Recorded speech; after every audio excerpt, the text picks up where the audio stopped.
moving on to the next question, a very simple one. How useful do you think politician Gurdwara visits are for the entire Sikh community? And before I come to people on this, I want to do a bit of a poll of the audience to say, put your hand up if you've ever had a conversation with a politician when they visited your local Gurdwara, or you've been in a Gurdwara and a politician visited and you had the chance to talk to them.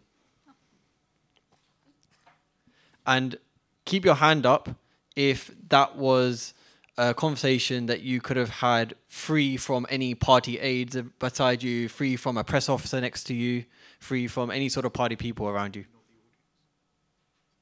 Oh, sorry.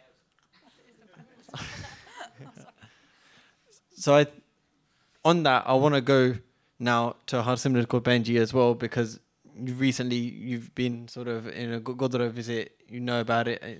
People, I think everybody on this panel is probably at some point or another accompanied a politician. As again, declare your interest if you have.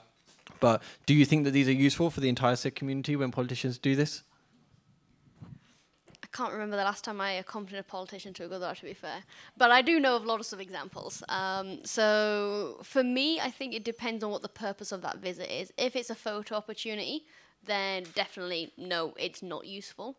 If it's there to be used as engagement, then actually, yeah, it is useful. So there's a couple of examples that I want to give. I'll go back to a few personal examples and then a few that I know. So for example, David Cameron, when he was Prime Minister, we took him down to Gravesend Gurdwara for Vaisakhi, donkeys of years ago now.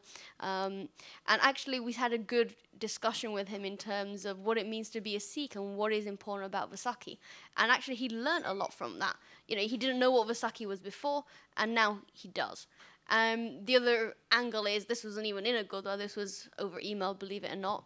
I got fed up of the fact that he would, and any just generally politician would say, Happy Diwali to Sikhs. We don't celebrate Diwali, we celebrate Bandi Chhor. So I decided to figure out who his policy advisor was, email them and say, by the way, did you know Sikhs celebrate Bandi Chhor instead of Diwali? I was then invited to a meeting, had a good discussion, and introduced the idea of Bandi Chhor, putting out a Bandi Chhor message, and then actually going forward, and he actually did it. He actually said, Happy Bandi Chhor Divas to the Sikhs. And that was the first time a British Prime Minister has done that. And that was through just basically going ahead and doing something, engaging with someone and doing something different. But it's all about using that opportunity to teach them and to educate them, and then trying to get something out of it as well. And you're not always going to get something out of it, you know. We got to work with our battles. You take small things first, and then the big things will come later. But you know, these are just small wins that we've done. A more recent example is Neil O'Brien from Leicester. He went to the Gurdwara and he engaged with the community in terms of the Panch Kakars and the discrimination that they're facing. And now actually he's taken that back, and I know his office staff are working on it in terms of understanding what is that discrimination and what can the government do better. So there are some really core examples of people really engaging with politicians, with their community. And when I say community, literally people that they have seen and talked to either at the Gurdwara or on the doorstep, or people who have emailed in. So I think it really depends on who it is in the politician and what the benefit is. You know, if it is, like I said, there for a photo, no, it's not useful. But if they're generally there and they want to engage and the right people are there, then it can be really useful. I think I agree with a lot of what Harsimrat said there, except for the Tory part. But how many times have we all sat there and you watch the MP try and really awkwardly say Vaheguru Ji Ka Khalsa, Vaheguru Ji Ki Fateh, and you just think, God, no. But I think building on the fact that I would love to see an MP come to a Gurdwara outside of elections. That I haven't seen yet. I would love a local MP to come down and discuss issues, which I haven't seen yet.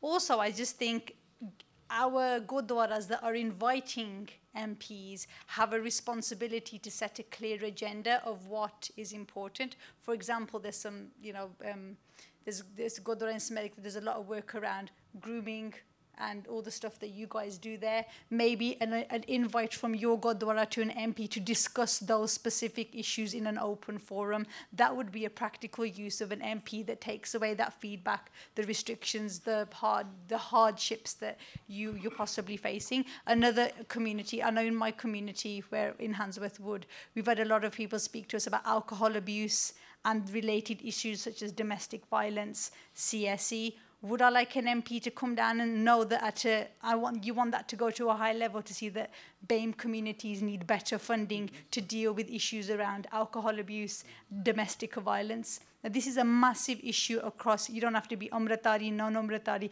it's a massive issue in our community. Do I want my local MP to come down to discuss those issues? I want my Gurdwara to be putting that towards that MP. We're here to discuss what you can do to help community groups in Gurdwaras to help tackle very, very real issues. So, you know, a token speech, a token saropa is not the right kind of engagement and a photo opportunity only at election times. And it's not just the responsibility of the MP. He is going to come at election times. We as community organisers, as organisations, as Gurdwaras, need to be holding our local MPs to account, inviting them outside of elections and see if you get that same response outside of election times. We shouldn't be waiting for their offices to call us and say, oh, can we come to your Gurdwara? We should be making an effort to say, right, well, you know, a week after your election, you're my elected representative for the next 4 years. We have issues in the community. How can you help us? If you can't, where can you signpost us to for support? So we need to be better at engaging at a community level as well. I'm going to be slightly controversial, looking at this slightly differently. I think when certain politicians visit Gurdwaras, it's actually a good thing.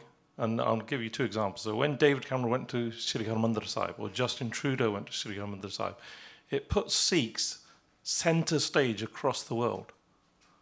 Right? I don't care if it's a photo opportunity. We need to use those opportunities. So I want to distinguish those sorts of visits to, you know, and then just moving on to UK, you know, and again, not distinguishing political parties, but Adam Holloway, the Conservative MP for Gravesham, used to regularly visit the Gurdwara before he became an MP. Rob Maris would take his bike and go to the Gurdwara because he knows there's a place to meet people. So there are politicians that will visit the Gurdwara not for photo opportunities, but just to engage with the community, partake in seva. But the thing I think we need to change is we need to stop making politicians visiting Gurdwaras in the UK primarily a photo opportunity. We need to say there is a politician coming to our Gurdwara, doesn't matter which political party, can we have a dialogue? Can we have a conversation with them? And by all means, take your photos afterwards, but if we can get something out for our community from these politicians coming to us, that must be the way forward. I have an acronym for this, which is FCSS. F is for, keeping in the Desi style, a photo, cha, samosa, and saropa. That's all it is. Okay? Let's not kid ourselves. The committee, these often happen to be gore, white skin, and we still have that colonial mindset, I'm sorry to say, that we'll bend over backwards. Sade aya hega. Of course, a gurukar should do satkar. We should be open to all. There's no issue with that at all. But I think we understand what the issues are in terms of what really happens, sycophanting, all of that stuff. What should happen is where I'm at, which is Jasweer's line earlier on. I want to pick up on that. What should be happening is that we have proper institution in this country that actually has a clear guideline. This is what you should expect from a visit from a politician. These are the do's and the don'ts, right? And engagement with the Sangat, where it happens, it should not be a photo opportunity. It should not be a missed opportunity for the Sangat or the management of that Gurdwara, because we are looking at a national picture. Let me illustrate it with a real example. Only recently, we had Vaisakhi celebrations across the country. Theresa May decided to go to a Gurdwara, under the radar. Nobody managed to raise the issue. This is preoccupying a lot of the Sikh community in this country, which is Jaggi's case in India. Nobody bothered to do it. Who briefed the management committee? Who was briefed in terms of the special advisor? I mean, I worked very closely at that level, so I know what happens behind the doors at number 10. Okay, well, briefings are done, what to expect when you get there, and what you'll be challenged on, sort of issues that are likely to come up. So what we had is Theresa May, if I looked at that footage, going into the kitchen, half rolling a rolling pin, and she's done the photo, and she walks off. There's no satkar. Equally, on a personal level, I've challenged Sadiq Khan when he came to Singh Sabha last year. Didn't do a mathatik upstairs, fine, accepted. But then went on to do a jingoistic type speech, which was totally out of context for Nagar Kirtan. But nobody picked him up on that. He was badly advised. When he's got advisors, 5 or 6, 140 grand a year, surrounding him, advising him, and city Sikhs advising him, they went with him to Amritsar. Okay? So there are people within our community who are his advisors, yet we fall down badly as a community. So I'm illustrating with personal examples. People may challenge me on that. You can. I'm not a leader of anybody. I don't purport to be. I do things which I feel, like Lord Singh has said, which I think are right. A right thing to do, sarbat da pala. Not just a Sikh-centric, but the whole community.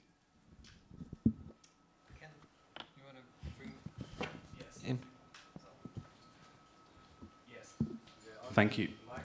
A couple of points fell out from that. I'm just going to touch on a couple of them, otherwise I don't want to take too much time. Jay Singh Sohal, member of Sikh Tories and a journalist and communications consultant. Firstly, what I would say is, as someone who's arranged quite a lot of visits for politicians to Gurdwara Sahibs, that election periods do amplify the amount of attention that we do get when an MP does go to a Gurdwara. I'm thinking of examples when we have engaged with MPs or candidates, certainly during election periods, whereby they just want to meet the community and get to know the community. And as someone who's arranged visits, what I think is most important, and I certainly hope the Sangat will agree with this, is that when someone comes into a Gurdwara from outside of our community, they know how to do satkar, they know how to cover their head, wash their hands, the simple stuff that we take for granted, but also when we're introducing them to the tenets of Sikhi, that they know that Guru Granth Sahib Ji is our Guru Maharaj, not a Sikh book, that they know about the names and the terms that we consider respectful.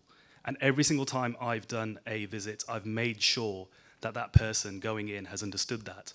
I've never been on radio and called Guru Granth Sahib a Sikh book. I know some people have. That for me is utterly disrespectful, and if others pick up on that in the public domain, they will continue that, and it makes it harder for us. Calling a Gurdwara, not a Sikh temple, again, another example. The second point I want to make, having done Anandi Street, the West Midlands mayor visit to Smethwick High Street Gurdwara just last weekend, is the fact that actually we do get quite a lot of MPs and politicians that come to us, as Sikh Tories, indeed, Harsimrat is in the same position, to say that they do want to engage with the Sikh community, but they don't know how. They don't know who to go to. They need a friendly face to walk them through it.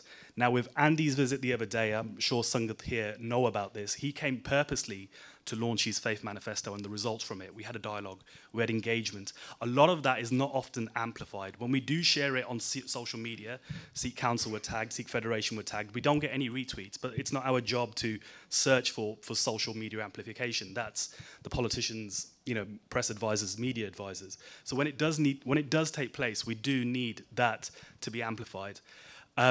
I do have a final point, but in the due we can take it up later on if you like as well, because I was involved with the PM's visits, and I totally disagree with what you have to say there, and I can give you further insight afterwards as to why. Well, that's part of the problem as well. It's what you saw on television. We'll take another point from the audience before we let the panel respond. Hi, Rajman, I'm part of the Sikh network and also part of Sikh Tories as well. In terms of engagement with politicians, with the last snap general election, the local Gurdwara in Leicester, Guru Tegh Bahadur Gurdwara, asked me to organise the hustings. Got hold of the local MP, Keith Vaz, you might have heard of him, and also the Conservative candidate as well. And we had the hustings. The difference with this hustings was we had this document called the Sikh Manifesto. And this was compiled by experts, by lawyers, academics, by the Sikh network. It was a first. It was a nice, presented, glossy brochure with a number of policies, most of which are not controversial. The whole com would agree on virtually every single one. And we had a discussion with it, and it was focused around the Sikh Manifesto. And we got on camera, we got on film, Keith Vaz actually saying he would support the right for Sikhs self-determination in Punjab. So we pinned him down and got it on that. So I just want to say, if this document, the Sikh Manifesto, Hopefully, it will still be there. It can be developed. But anyone involved in taking politicians to the Gurdwara, I suggest focus the policies that we've all agreed on. Well, most of us, or most of those policies, has the main policy document to focus discussions around. Okay, in the interest of time, moving on. Hopefully, we'll come back. Comments from the panel afterwards.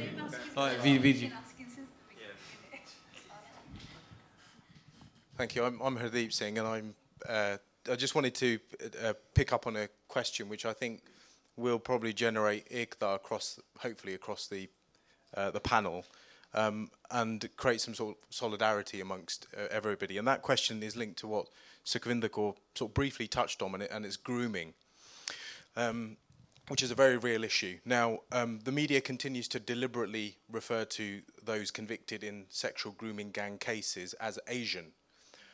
That's problematic for Hindus, Sikhs, many other communities who are kind of fall within that category, and it's unfair. Now, my question to the panel is, as political parties, as members of political parties, as members of groups of Sikh organisations, what are you doing about this issue? And it needs to stop. I mean, what are you doing about it? A valid question by all means, but doesn't relate to this question. We'll come back to that at the end if we have time, because we still have one more question to get through.